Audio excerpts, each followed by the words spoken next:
नमस्कार मित्रांनो, मुरांबा या मालिकेच्या 19 ऑगस्टच्या भागात आपल्याला पाहायला मिळणार आहे.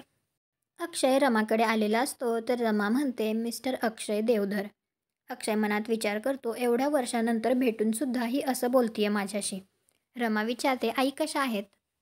तर अक्षय म्हणतो, मस्त आहोत आम्ही सगळे, भिकेला लागलोय, रस्त्यावर आलोय.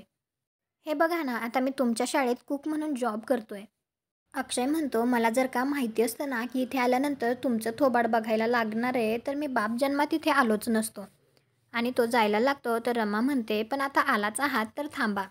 राहिला प्रश्न माझा तर मी समोरही नाही येणार. त्यानंतर अक्षयचे वडील आत्याला बोलत असतात आणि ते म्हणतात, मी हरलोय आणि तुला माहिती आहे का मी कोणापुढे हरलोय? अख्खं जग ज्यांना आर के मॅडम म्हणून ओळखतं ती आपली रमा आहे. आणि हे पाहून तर आत्याला धक्काच बसतो. तुम्हाला हा भाग कसा वाटला ते कॉमेंट करून नक्की सांगा. व्हिडिओला लाईक करा. आपल्या मराठी मालिका चॅनलला सबस्क्राईब करा. भेटू उद्याच्या भागात.